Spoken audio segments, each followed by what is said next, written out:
Continuamos nosotros en este estudio que tenemos del libro de los Hechos de los Apóstoles. Hechos de los Apóstoles. Ahí vamos, hermanos. Este es el mensaje 41 ya. Ya tenemos 40 mensajes. Bien interesante.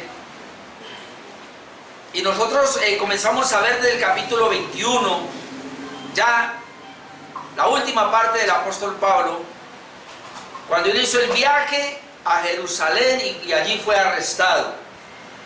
Luego vemos como Pablo, hace 8 días veíamos que hace su defensa relatando su conversión frente al concilio.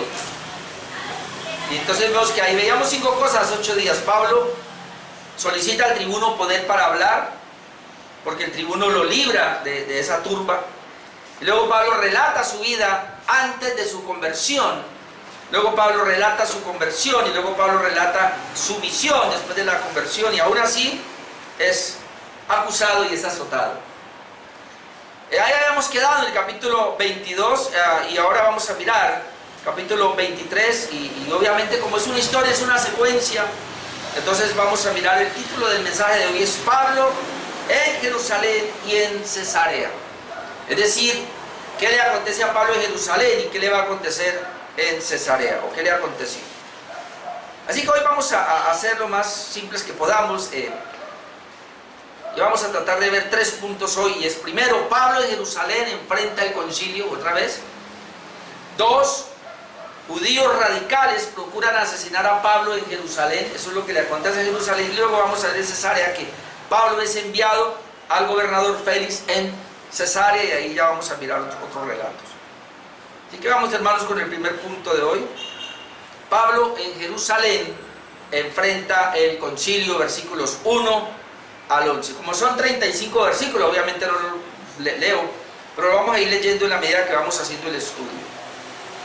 Punto número 1. Pablo en Jerusalén enfrenta el concilio. Habíamos visto nosotros la semana pasada que el tribuno lleva a Pablo ante el concilio precisamente después de haberlo librado. Hechos 22, 29 al 30, para que podamos conectar. Nos dice así: así que luego se apartaron de él los que le iban a dar tormentos. Recuerda que lo habían tomado y entonces los soldados le iban a dar tormentos, lo habían encadenado. Y dice: y aún el tribuno, al saber que era ciudadano romano, también tuvo temor por haberle atado. Le iban a azotar, pero como él dijo que era ciudadano romano, entonces por eso le soltaron, y también el tribuno. Y dijimos que el tribuno es un hombre que maneja 1000 soldados. Dice el verso 30: al día siguiente entonces, queriendo saber, es decir, el tribuno, de cierto la causa por la cual le acusaban los judíos, le soltó de las cadenas y mandó venir a los principales sacerdotes y a todo el concilio, y sacando a Pablo le presentó ante ellos. Ahí habíamos quedado. Así que lo que vamos a ver ahora, Pablo ante el concilio en Jerusalén, versículo 1 nos dice que Pablo se dirige al concilio defendiendo su vivir con una muy buena conciencia. Y yo creo que esta es la mayor aplicación que vamos a sacar hoy, hermanos, para nosotros. Versículo 1. Entonces Pablo, mirando fijamente al concilio, dijo: varones, hermanos, yo con toda buena conciencia he vivido delante de Dios hasta el día de hoy. Dice aquí que cuando el tribuno lo sacan del concilio, pues para que él otra vez hable, dice que entonces Pablo, mirando fijamente al concilio, esta expresión que toma Lucas es interesante, porque lo que está diciendo es que Pablo comenzó a mirar a cada uno de los integrantes del concilio, que eran 70, a los ojos. Se fijó muy bien quién eran ellos. Muchos comentaristas dicen: bueno, pero ¿qué será? ¿Por qué lo hizo? ¿No los conocía? O tal vez lo hizo para ver, porque muchos de los que estaban en el concilio se levantaron con él.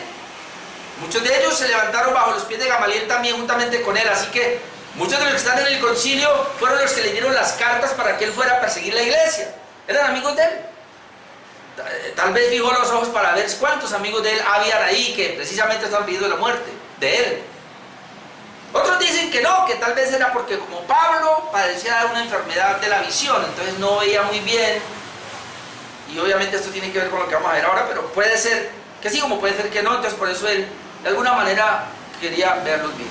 Pero hay una tercera que me gusta más, y es que Pablo se fijó en ellos, porque la mejor manera de ser honestos es mirar a los ojos. Cuando uno no tiene nada, cuando uno es libre, ¿sí o no? Uno mira a la gente a la cara y le mira a los ojos. Pero mire, todo aquel que esconde algo, o que trae una mentira, o que no dice la verdad, esa persona por lo general esconde la visión. ¿Usted no ha visto que uno habla con la gente y es así mirando? Sí. Yo no sé, es lo que han dicho y yo lo creo. Esa gente no es de fiar. ¿En quién podemos confiar verdaderamente? Uno puede confiar en aquella gente a la cual cuando uno está hablando le da la cara y lo mira a los ojos. Esa gente uno puede confiar. Entonces parece ser que de alguna manera, recuerden que a Pablo lo están queriendo matar, y entonces ahora está el concilio, y entonces frente al concilio, entonces los mira muy bien. Ustedes son los que me quieren matar, es decir, ustedes que saben mi pasado, que si yo perseguí a la iglesia fue por ignorancia. Y recuerden que él les había contado el testimonio de él, de la conversión, precisamente para que se dieran cuenta que lo que a él le pasó y lo que él está viviendo ahí, hermano, no fue cosa de él, sino que fue Dios mismo que se le apareció a él. Pero como sea, dice que entonces Pablo, mirando fijamente al concilio, le dijo, y mire lo que le dice: varones hermanos, los trata de la mejor manera, los dice hermanos. Recuerden que eran como 70 varones, y ahí habían saduceos, que era de la alta alcurnia, y habían fariseos, y obviamente de ahí está el grupo de los escribas. Y les dice: varones hermanos, yo con toda buena conciencia he vivido delante de Dios hasta el día de hoy. ¡Qué testimonio, hermanos! ¡Qué palabras! No sé si usted y yo podemos decir eso. Yo estoy libre de una mala conciencia. Yo con toda buena conciencia hasta ahora he vivido. Obviamente, alguien va a decir, pero persiguió a la iglesia, sí, pero el Señor lo perdonó. Si usted, hermano, hizo, como todos, cometimos pecados, cometimos pecados muy groseros y todo, pero realmente nos arrepentimos y las personas comenzaron a ver ese cambio, no tiene usted por qué estar acusándole la conciencia. La conciencia le debe acusar a usted cuando usted guarda algo, cuando usted no es honesto, cuando usted no es sincero, cuando usted es un hipócrita. Ahí la conciencia debe acusarle. Pero Pablo está libre, y por eso él dice: yo con toda buena conciencia he vivido, y mire, delante de Dios, primero delante de Dios, hasta el día de hoy. Así que yo quisiera quedarme ahí de verdad, hermano, porque esto me llamó la atención. Porque hasta donde nosotros podemos decir eso, tenemos buena conciencia, tenemos limpia la conciencia. Más adelante vemos que él va a decir lo mismo en Hechos 24, 16. Dice: y por esto procuro tener siempre una conciencia sin ofensa ante Dios y ante los hombres. Pablo dice: yo tengo una buena conciencia delante de Dios. Pero aquí, cuando lleguemos al 24, que es la próxima semana, vamos a ver que él dice: yo procuro tener siempre una conciencia sin ofensa ante Dios y por ende ante los hombres. Porque si tú y yo tenemos una conciencia mala delante de los hombres, vamos a tenerla delante de Dios. Dios no puede ser burlado. Yo no puedo, hermanos, pretender estar bien delante de Dios y estoy mal delante de los hombres. No, hermano. Si yo estoy bien delante de los hombres, que veo, voy a estar bien delante de Dios, que no veo. Y esto es muy importante.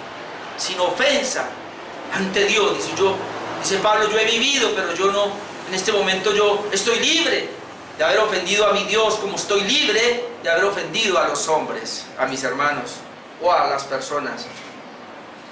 Primera de Corintios 1:12, Pablo dijo a la iglesia de Corinto: porque nuestra gloria es esta, el testimonio de nuestra conciencia. ¿Qué es lo que nos va a dar gloria?, diría Pablo. ¿Qué es lo que me da gloria a mí? El testimonio de mi conciencia, de nuestra conciencia, que con sencillez y sinceridad de Dios, no con sabiduría humana, sinceridad de Dios, no con sabiduría humana, sino con la gracia de Dios. Pablo está lleno de la gracia de Dios. Nos hemos conducido en el mundo y mucho más con vosotros. Pablo dijo, hay una gracia que Dios me ha dado. No es sabiduría humana, es la gracia de Dios para poderme conducir en el mundo y con todos los hermanos. Y por eso yo puedo decir que tengo testimonio de una buena conciencia.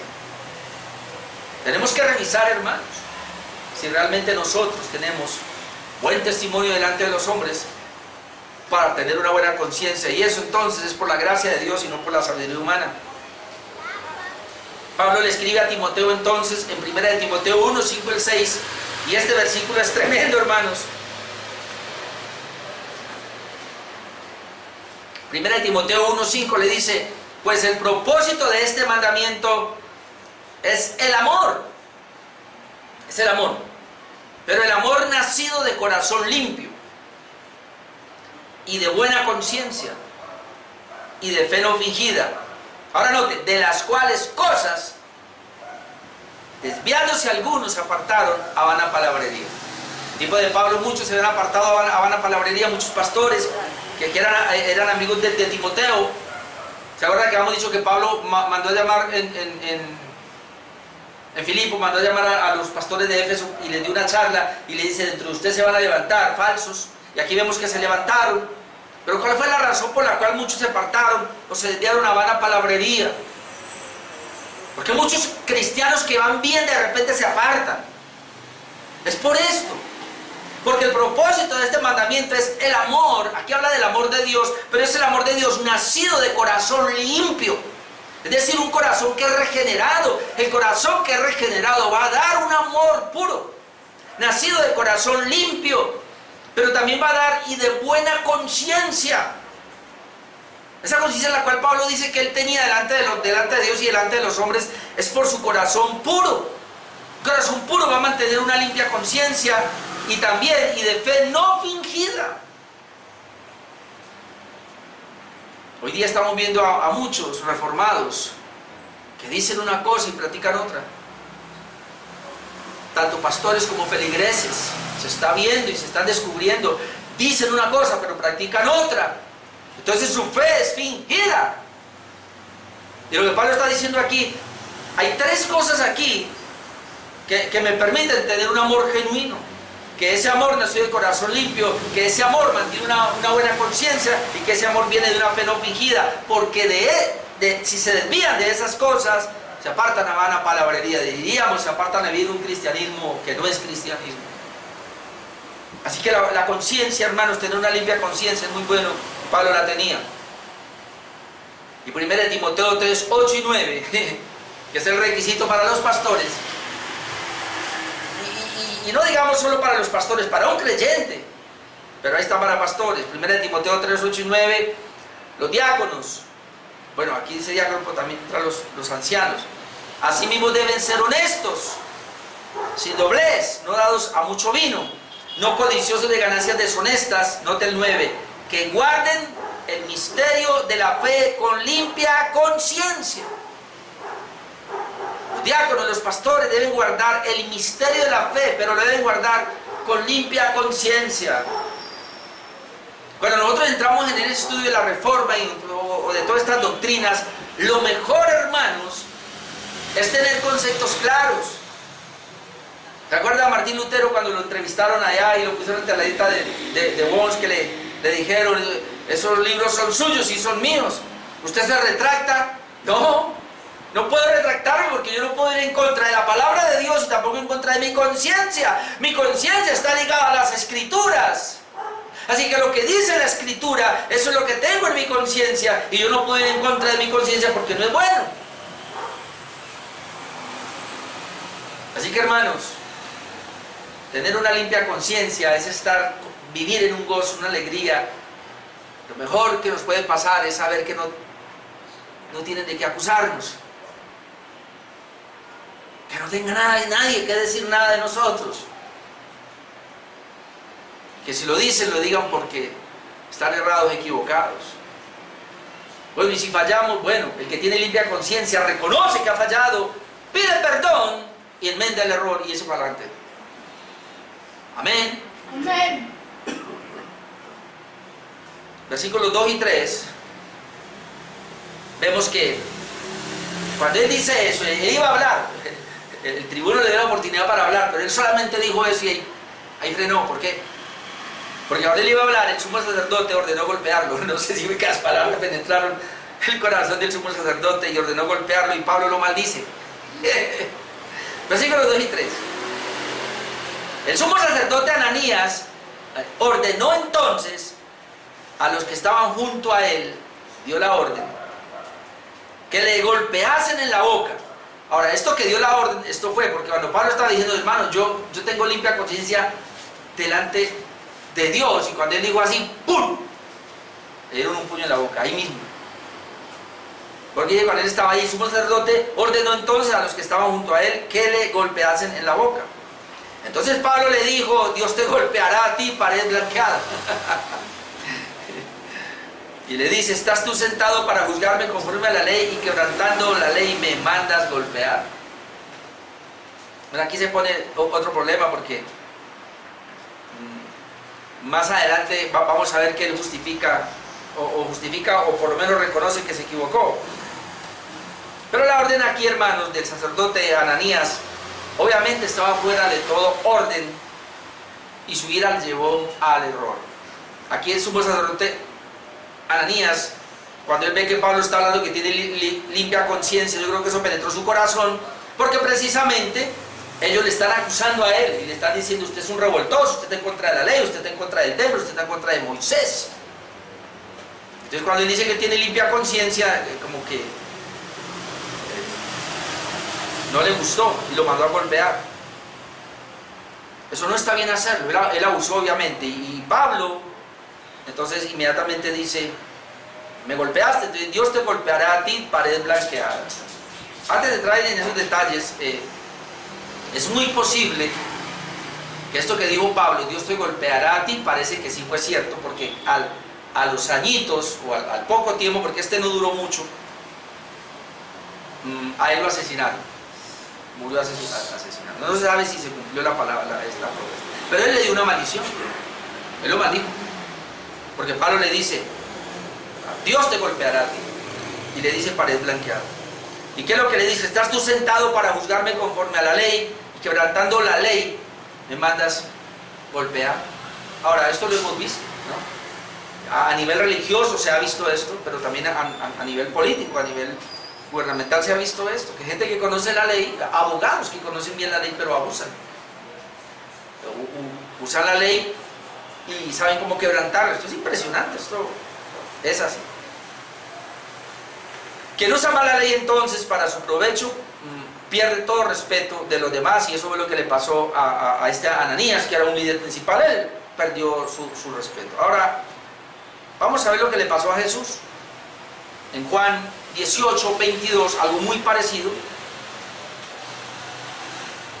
porque no se trata de callar, ¿no? Entonces ya me golpeó y es el sumo sacerdote, entonces es mi autoridad, entonces yo me quedo callado porque es mi autoridad.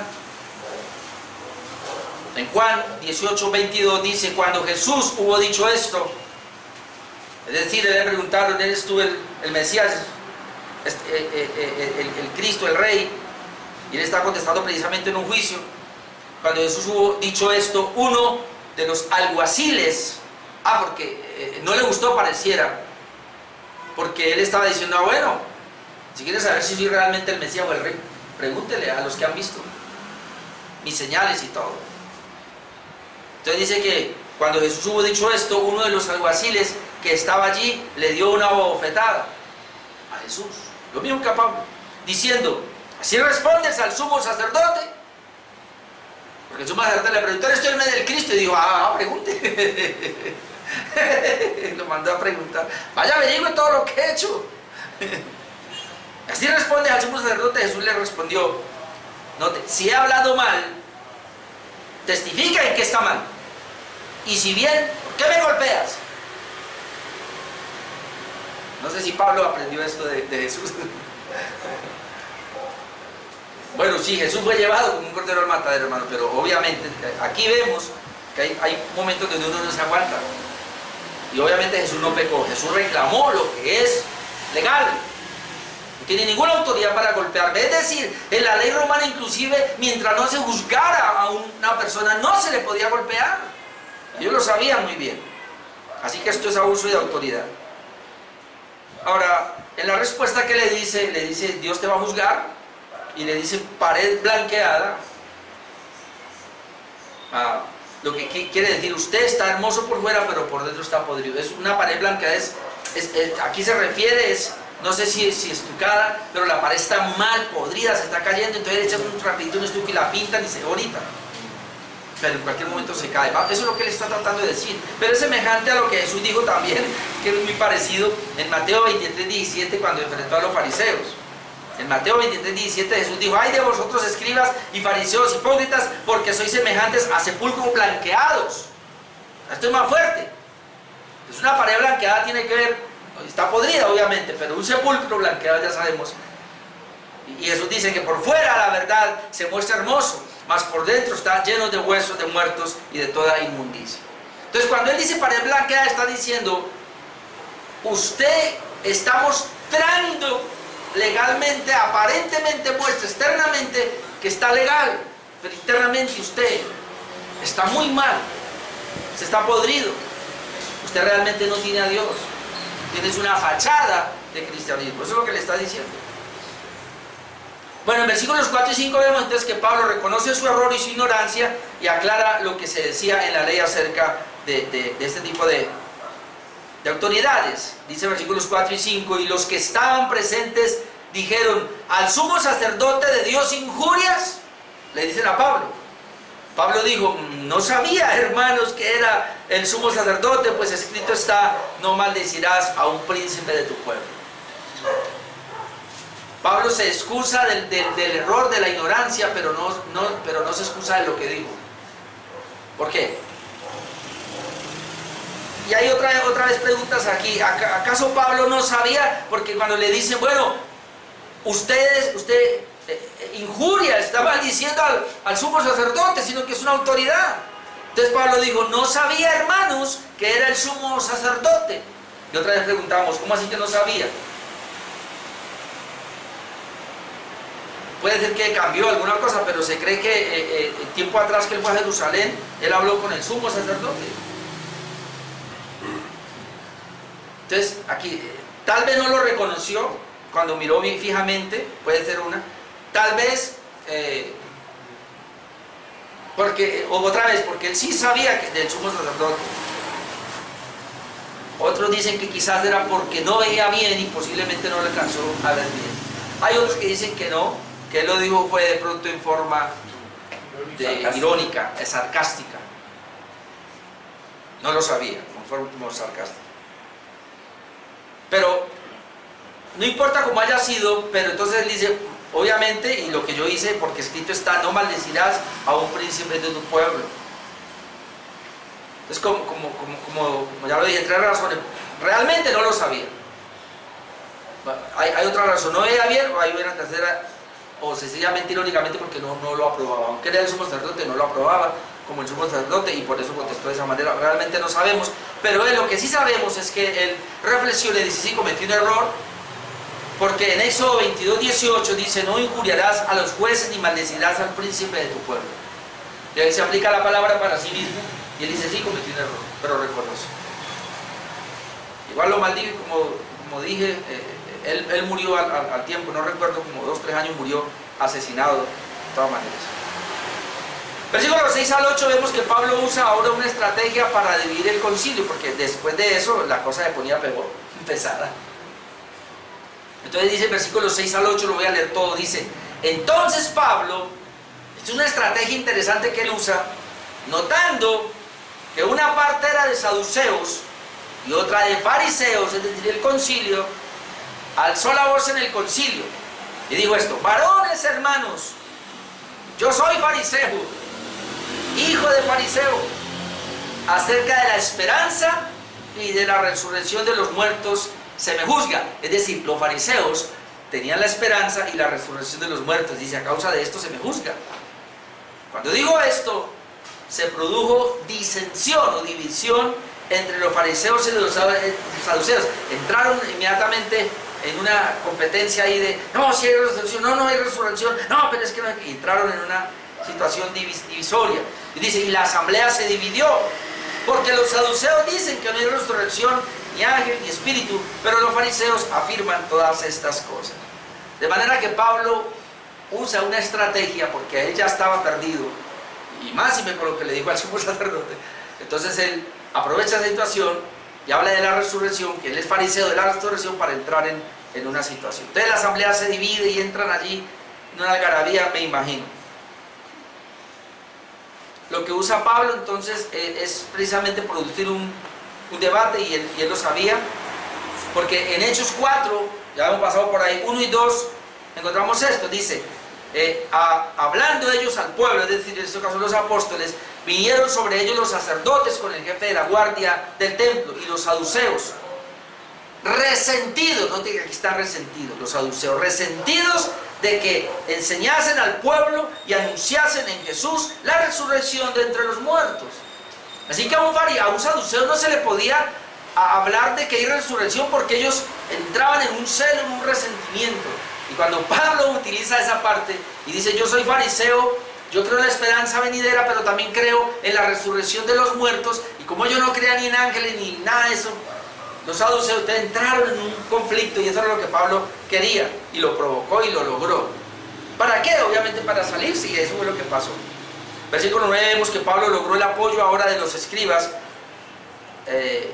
fariseos. Recuerden que los escribas que estaban allí mayormente eran saduceos, pero también habían fariseos, y logró el apoyo de los escribas que eran fariseos. Versículo 9 dice, y hubo un gran vocerío, y levantándose los escribas de la parte de los fariseos, contendían diciendo, ningún mal hallamos en este hombre, porque si un espíritu le ha hablado, o un ángel, no resistamos a Dios. Recuerden, los saduceos no creen en espíritu, no creen en ángel, no creen en la resurrección. Los fariseos sí. Entonces los fariseos dijeron, bueno, a la larga Pablo está con nosotros, a la larga Pablo es de nosotros, está con nosotros, así que no molestemos más a este hombre, ningún mal hallamos en él. Es el veredicto que está dando esta parte. Entonces dice que si un espíritu le ha hablado, ¿cuándo? Recuerde que él habló de la conversión. Y cuando él habló, veíamos la semana pasada, de la conversión, él dijo, no, yo iba por el camino con las cartas que ustedes mismos me dieron persiguiendo a los cristianos para traerlos acá, y vi una luz y se me apareció, y ahí fue mi conversión. Entonces ellos están diciendo, bueno, pues si a Pablo se le apareció un espíritu o le ha hablado un ángel, pues no resistamos a Dios, dejemos así, no acusemos a este hombre. Entonces Pablo ya tenía un grupo a su favor. Pero una vez más, es librado Pablo por el tribuno, y ahí vemos cómo el Señor lo comisiona, versículos 10 y 11. Porque no fue suficiente, porque dice, versículo 10, y habiendo grande disensión, Lucas está relatando esto, ¿no? Él vio que había un grupo a favor, pero aún así hay una disensión muy grande. Habiendo esa discusión allí entre ellos, dice que el tribuno, teniendo temor de que Pablo fuese despedazado por ellos. Note lo que el temor del tribuno, así como están las cosas, pobre Pablo, lo van a despedazar, esas palabras que él usa. El tribuno, teniendo temor de que Pablo fuese despedazado por ellos, mandó que bajasen soldados y le arrebatasen de en medio de ellos. Y que ya como que lo tenían parecido a Esteban. Recordemos el caso que a Esteban precisamente no hubo quien lo librara, y acá viene el tribuno y él vuelve a librarlo y le llevasen a la fortaleza.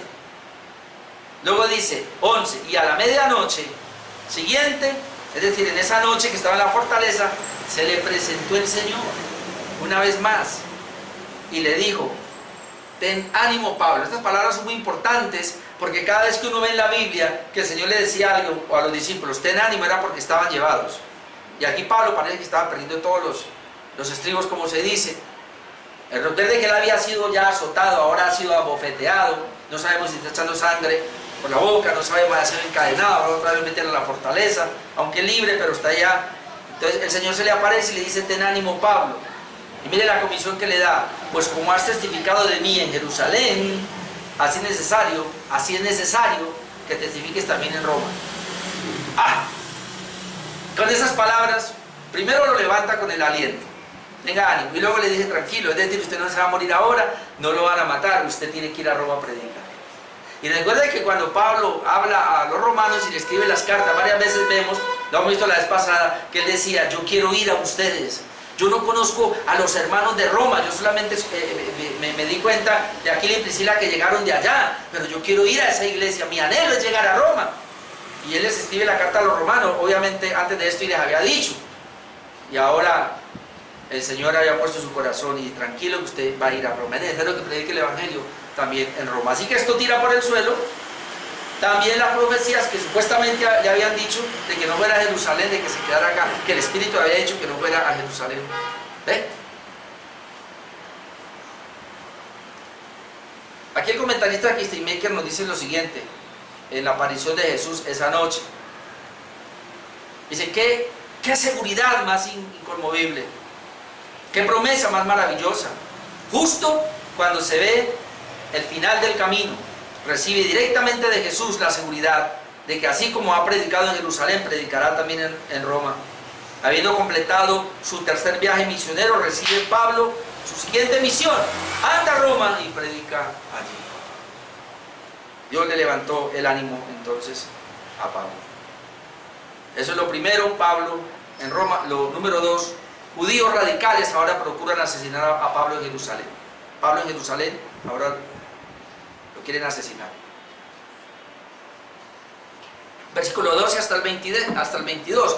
Versículo 12 vemos que un grupo de judíos se juramentaron bajo maldición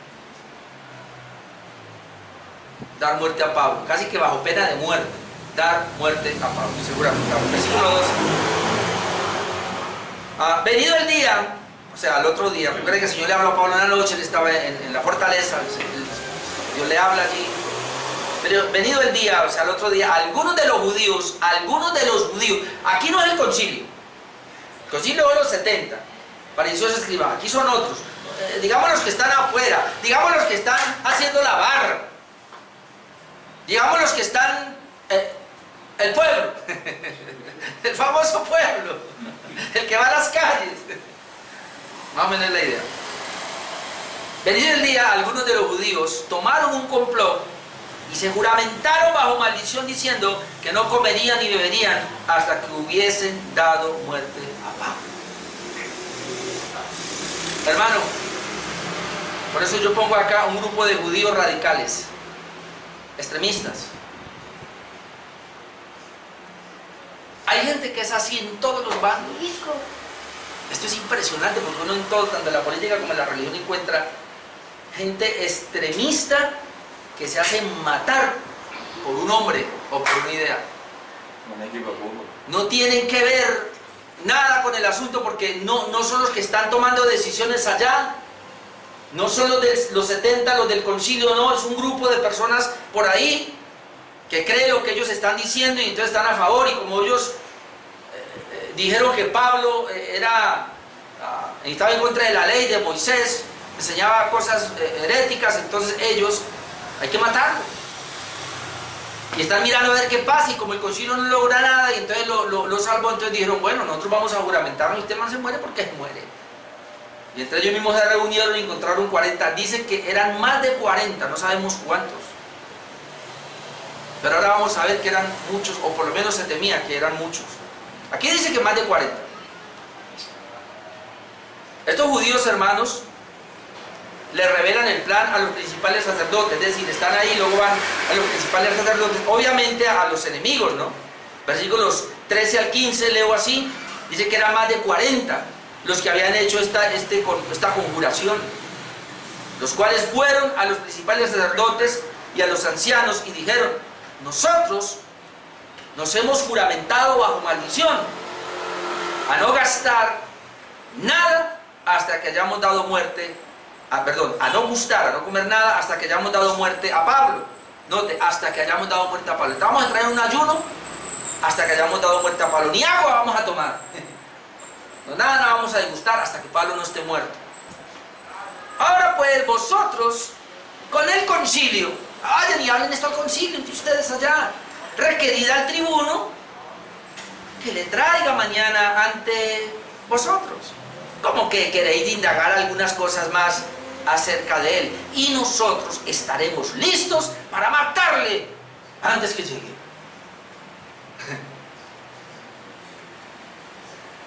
El fanatismo es el que hace esto, hermanos, promovido siempre por los que están allá. Hermano, qué peligro, y qué peligro el pastor, y qué peligro los dirigentes, que son los que manipulan al pueblo. Qué peligro. Y usted sabe que este país está así, políticamente está bien llevado por la manera como se habla desde arriba. Eso es peligroso. Eso es peligroso. Y aquí lo estamos viendo. Se alborotó este pueblo, se alborotó esta gente por la manera como ellos hablaron. Ellos hablaron mal. El concilio habló mal de Pablo. Dijo, Pablo está haciendo esto y esto. Entonces los extremistas que estaban acá, vamos a matar a ese man. Así nos cueste la vida. Eso es muy peligroso, hermanos. Agitar al pueblo. Un pueblo agitado, hermanos, qué peligro. Dios nos libre de una guerra civil aquí en Colombia. Pero para allá vamos, esto sigue así. Para allá vamos. La idea era entonces que el comandante cayera en la trampa, porque como el día anterior, por el tumulto, no había sido posible hacer un interrogatorio apropiado, se aconsejaba una nueva audiencia. Vamos a hacer caer a este, el que maneja mil soldados, aquí el comandante o el ¿cómo es? Tribuno. Es eso, tribuno. Una trampa para el tribuno. Él va a caer y él va a venir. Versículos 16 al 22 vemos que sin embargo el plan es descubierto y tenía que ser así y dado a conocer al tribuno.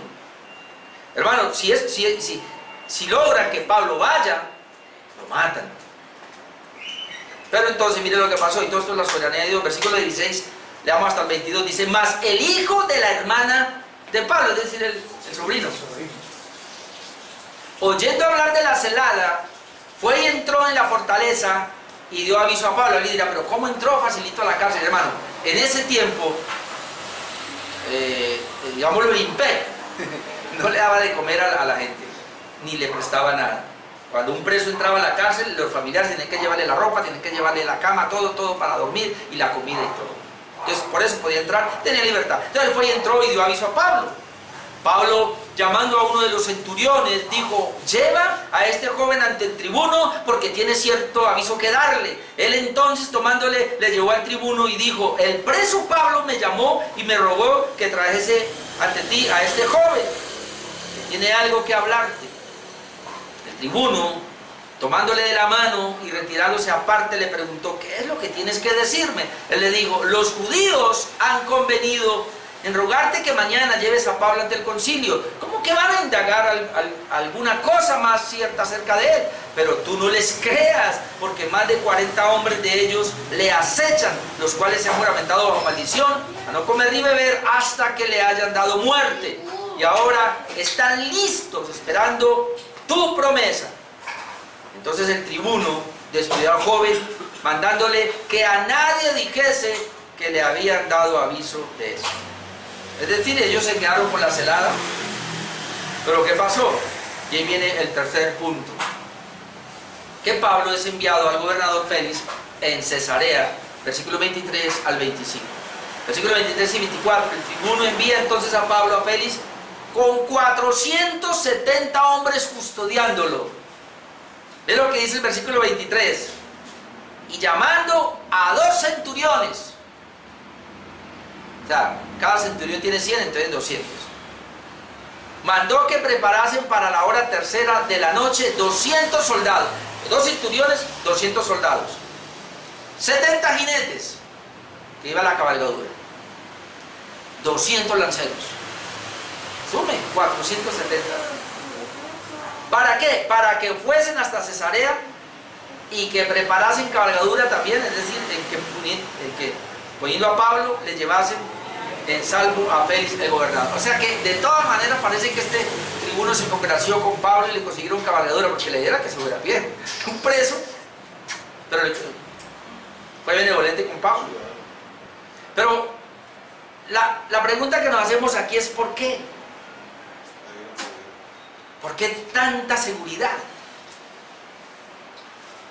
porque él sabía, el tribuno sabía de las celadas, y si dice que más de 40 hombres, no solamente puede ser que, y dice más, no sabemos cuántos más. Entonces si hay mucha gente, entonces tenemos que custodiarlo con muchos soldados, y cuando vean esa cantidad de soldados, ¿qué van a hacer?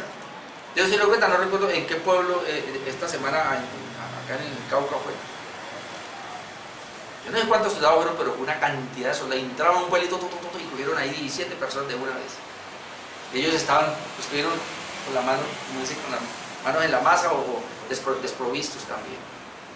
Y muchos de esos tienen antecedentes, obviamente son guerrilleros. Entraron allá sin avisarles. ¿Y qué hicieron si estaban armados? Soltar las armas, no poder.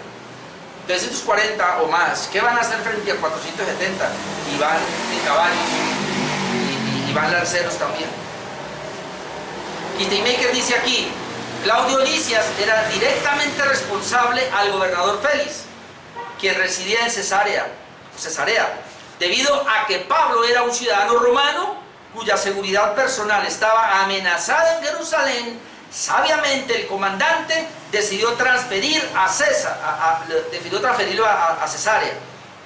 Allí Félix podría decidir en el caso. Luego dice, ordenó a los centuriones proveer caballos para Pablo y lo llevaron durante la noche a Félix, el gobernador, porque tenía temor que los judíos pudieran secuestrarlo y matarlo, y después él podría ser acusado de haberlo permitido por dinero, es decir, permitir que lincharan a Pablo.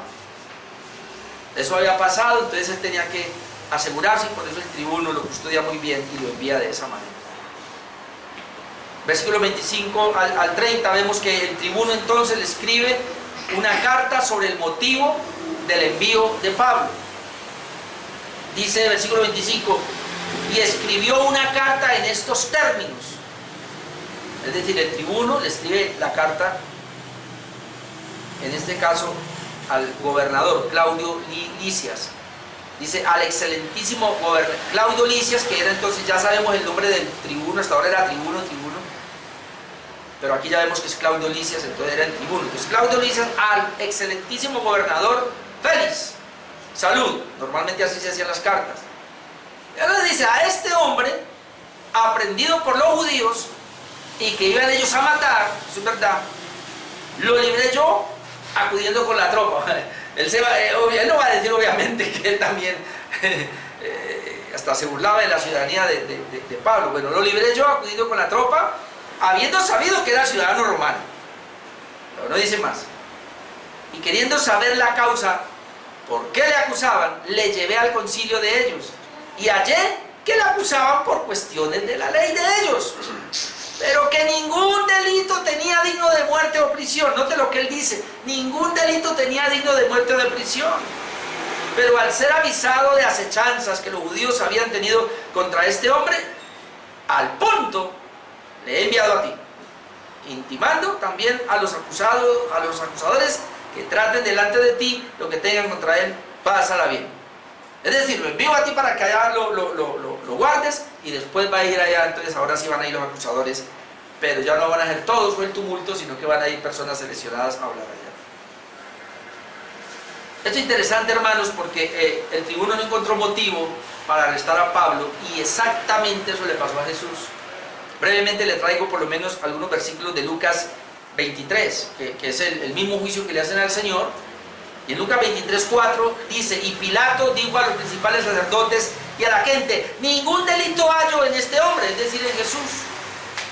Lucas 24:13, entonces Pilato, convocando a los principales sacerdotes y a los gobernantes y al pueblo, le dijo, me habéis presentado a este hombre como un hombre que perturba al pueblo, pero habiéndole interrogado yo delante de vosotros, no he hallado en este hombre delito alguno de aquellos que le acusáis.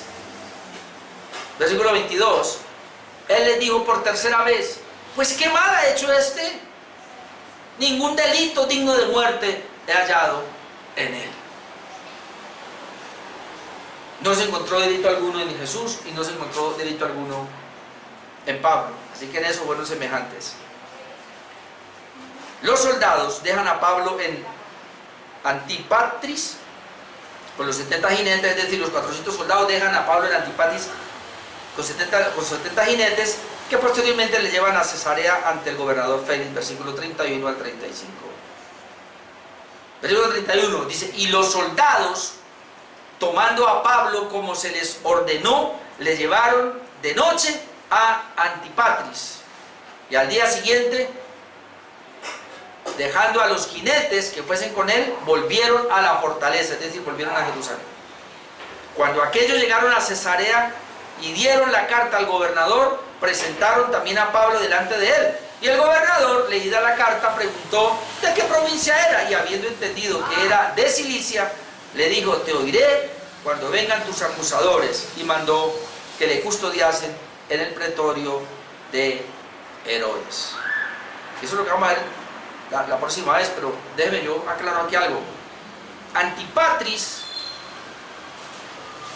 estaba a unos 40 kilómetros de Cesarea. Dice que era un puesto militar romano, es decir, como que lo dejaron en la base aérea, más o menos. Dice que era usado con gran frecuencia para el descanso de las tropas entre Cesarea y Jerusalén. Y Herodes el Grande había construido la ciudad de Antipatris y la había dedicado a su padre Antipater. Entonces, por lo menos sabemos algo de historia ahí. Ahora, Félix le dice entonces a Pablo que le daría una audiencia ciudadana cuando los acusadores llegaran a Cesarea, y eso es lo que pasó en Hechos 24:1, que lo veremos entre 8 días, pero déjeme lo leo. Dice Hechos 24:1: 5 días después, Pablo entonces estuvo 5 días allá en Cesarea, 5 días después descendió el sumo sacerdote Ananías, al que le dijo pared blanqueada, con algunos de los ancianos y un cierto orador llamado Tértulo, y comparecieron ante el gobernador contra Pablo. Eso es lo único que podemos ver, y lo vamos a ver dentro de 8 días. ¿Qué vimos hoy, hermanos? Pablo, de Jerusalén a Cesarea, y en nuestro estudio, ¿qué vimos? Pablo en Jerusalén enfrenta el conflicto que se dio en el concilio. Luego los judíos radicales procuran asesinarlo, pero es librado, y Pablo es enviado al gobernador. Y además de la primera parte que le dije que era tan importante, tener una limpia conciencia, hay otra cosa antes de terminar acá que quiero resaltar, y es la protección, hermanos, de Dios para sus siervos, y el ánimo que le da. Es decir, cuando estamos en esos aprietos, en esas situaciones, no espere que Dios se le aparezca y dé una palabra, pero Dios sí se le va a aparecer y le va a dar una palabra a través de la palabra de Dios. Amén. Cuando uno tiene oración y tiene comunión, con un problema muy serio no sabemos qué hacer, vamos a orar, hermanos, y Dios nos va a dar el consuelo y nos va a dar la dirección, nos va a dar el ánimo, el aliento. Él no nos va a dejar solos. Mire que a Pablo no lo dejó solo y lo libró, y así va a hacer con nosotros. Amén, porque Él es fiel. Dejemos ahí, hermanos, vamos a orar.